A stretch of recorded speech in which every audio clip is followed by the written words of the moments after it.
He's sitting on the windowsill. You just lit a vanilla candle, turned on the diffuser, put on some background music, did everything to make the place feel cozy.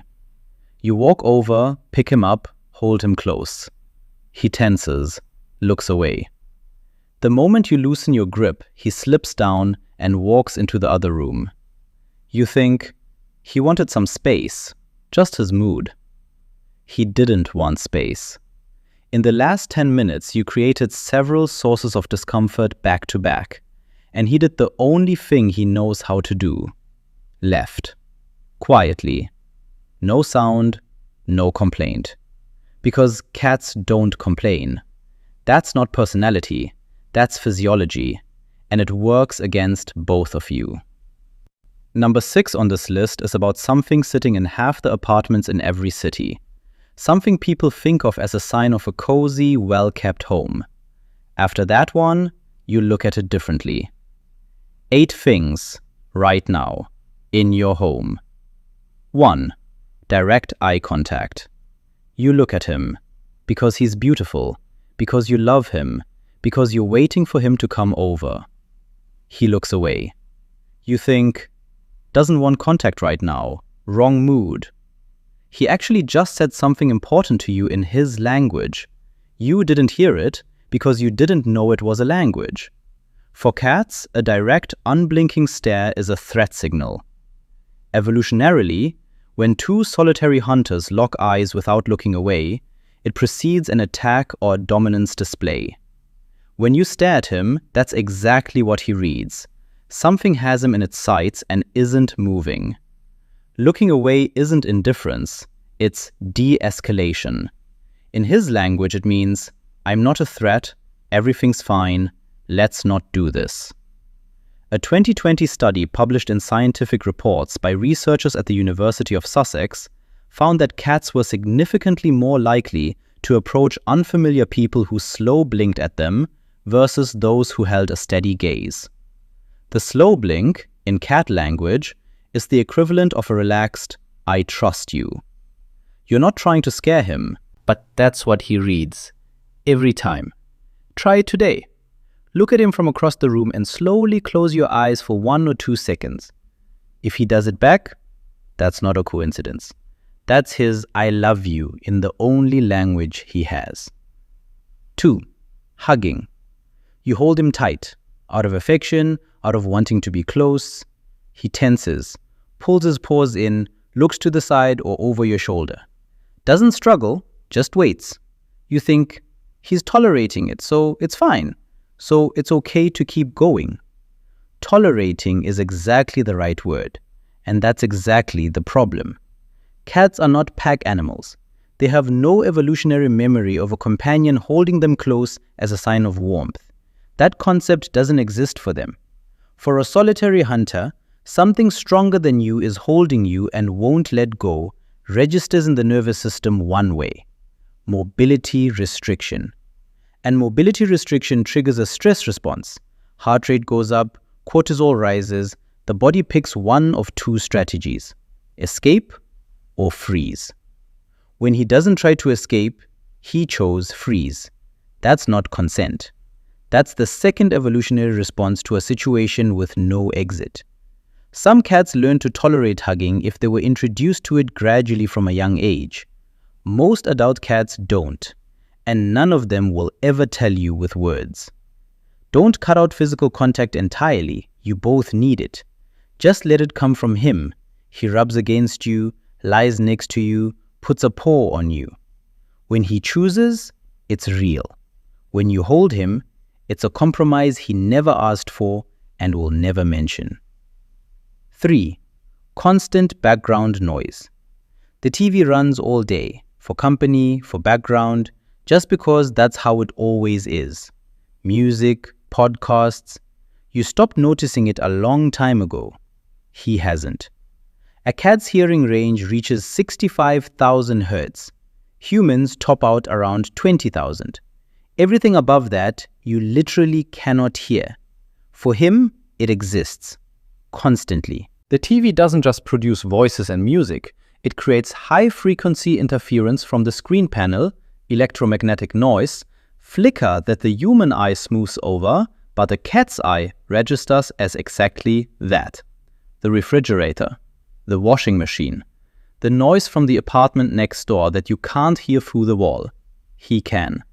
A cat who spends the whole day in an apartment with the TV on lives in a constant, low-level state of sensory tension. The signs are subtle. He's a little less likely to come to you on his own, sleeps a bit more in the far room, plays a little less. You chalk it up to age, to mood, to personality. If he's home alone, leave silence, not a screen for company. For a cat, silence isn't loneliness. It's normal. It's his environment. 4. The bowl next to the litter box. Seems minor. It's convenient to put everything in one spot. In the bathroom, in one corner. He eats, so it must be fine. Cats never eat near where they eliminate in the wild. This isn't squeamishness in any human sense. It's a hardwired safety instinct with a specific mechanism. The smell of waste near food in the wild signals potential contamination. A cat's brain reads that signal regardless of whether it grew up in an apartment and never hunted a day in its life. The instinct doesn't require experience. It's built in.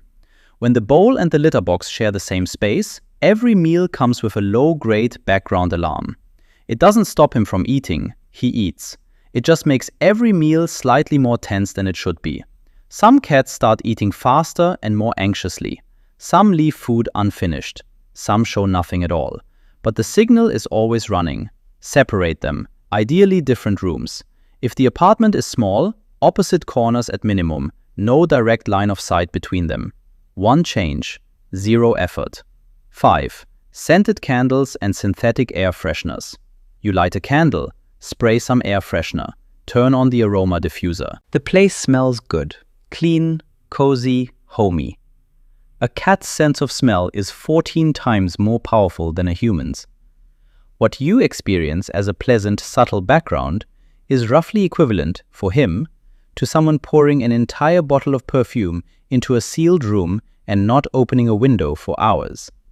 That alone is already discomfort. But there's something beyond the intensity. Many synthetic fragrances, and especially paraffin-based candles, release microparticles and volatile compounds when burning that irritate the mucous membranes of the respiratory tract. Cats breathe close to the floor. They're lower than you, and that's exactly where particle concentration from a burning candle or aerosol spray is highest. That's where he spends most of his day. It's almost invisible on the outside, until it isn't. Chronic respiratory irritation doesn't always show up right away. He sneezes sometimes, rubs his face with his paw. You think, dust, some kind of allergy, nothing serious. Switch paraffin candles for unscented soy candles, or move them out of rooms where he spends time while they're burning. This isn't giving up coziness. It's choosing what price that coziness costs. You live with him, maybe a year, maybe 5, maybe 10. You know his voice, his routes around the apartment, his favorite spot on the couch. And every day, things happen in his life that he doesn't tell you about, and never will. Not because he doesn't want to, because evolution didn't give him that tool. Cats hide discomfort, not by choice, by survival. And that's exactly why not knowing is more dangerous here than with any other animal. He's silent. Let's keep going. 6. Essential oils. This is the one that'll make you look at that shelf differently. Essential oils aren't just a strong scent. For cats, many of them are toxic at a biochemical level. A cat's liver doesn't produce sufficient quantities of certain enzymes, glucuronal transferases, that in humans and dogs break down and eliminate phenols, monoterpenes, and other organic compounds found in essential oils. That means substances your body neutralizes in a few hours accumulate in a cat's body instead. Tea tree oil, eucalyptus, peppermint, concentrated lavender, clove, cinnamon, all citrus oils. The ASPCA lists these as dangerous for cats.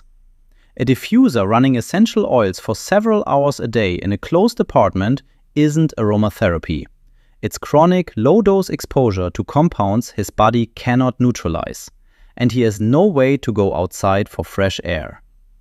Symptoms of poisoning: unsteady gait, drooling, lethargy, difficulty breathing appear when the dose is already significant. Before that point, he's just a little more sluggish than usual, plays a little less, sleeps more. You think, getting older, tired, the weather. Remove the essential oil diffuser from his base, completely, not just away from the bowl. Volatile compounds spread throughout the entire apartment. Distance doesn't protect him. 7. A deep, narrow bowl. This is called whisker fatigue, sensory overload of the vibrissae. It sounds like an exaggeration. It isn't. A cat's whiskers are not fur and not decoration. They are vibrissae, sensory organs with nerve endings connected directly to the nervous system. They detect air pressure changes, vibration, movement, a spatial navigation tool more precise than anything else he has. Every touch to a vibrissa sends a signal. When a cat eats from a deep or narrow bowl, the whiskers touch the sides with every downward movement of the head. Every single time. Over one meal, that can be several hundred contacts. For an animal whose whiskers are high-sensitivity sensory organs, that's not just inconvenient. It's mounting sensory overload that makes eating a source of irritation. That's exactly why many cats fish food out of the bowl with a paw and eat off the floor. You think, weird habit, just their personality, being picky. They found a way to eat without their whiskers hitting the sides every second. A wide, shallow bowl, one where the whiskers stay clear of the edges when the head goes down, fixes this entirely. Small change, very specific result. He starts eating calmer, slower, and finishes what's in the bowl. 8. Unpredictable routine. Last one, and the least visible, because it's not a thing, it's how you live. Cats are territorial animals with a rigid internal map of the world, where it's safe, when it's quiet, when the person is home, when it's feeding time. That map is their sense of control over their environment. And for a solitary hunter, control over the environment is directly tied to feeling safe. When the map works, he's calm. When the map stops matching reality, the nervous system activates anxiety. When the routine is unpredictable, you feed him at 7 one morning, then 10, then you remember around noon, his internal map fails. He doesn't know when to expect anything. Waiting, in the human sense, isn't something he does. He just lives in a constant state of low-grade readiness that never fully switches off. Chronically elevated cortisol, reduced immune response. Not a metaphor, documented physiology. A study published in 2016 in Applied Animal Behavior Science found that cats living in homes with a predictable routine showed significantly fewer behavioral and physiological stress markers compared to cats in unpredictable environments. He doesn't need military precision. He needs roughly the same thing each day. Food at the same time, a clean litter box. You coming home, something he waits for and that actually happens. Consistency is his language for safety, and the only one who can give it to him is you. You didn't know? That's an honest answer, and the only possible one. Nobody taught whisker fatigue in school. Nobody warned you that a tea tree oil diffuser and a cat in the same apartment don't belong together. You hugged him out of love, lit a candle to make it cozy, put the bowl where it was convenient. He kept coming back, sat next to you, purred, chose you, again and again, through all of it. Not because he was comfortable with everything on this list, because you're his person. Because in his world, there's no one else. How long has it been? A year? 2? 5? The whole time he was silent, and stayed anyway. Start with one thing today. Move the diffuser. Get a different bowl. Feed him at the same time. Not because you feel guilty now, but because now you know. There's a real difference between those two things. He won't say thank you. He'll just come and lie down next to you. That's his answer. Drop a comment. Which one surprised you most? And what are you going to check or change first? Doesn't have to be everything at once. One thing already makes a difference. Subscribe. Every video here says what your cat can't put into words.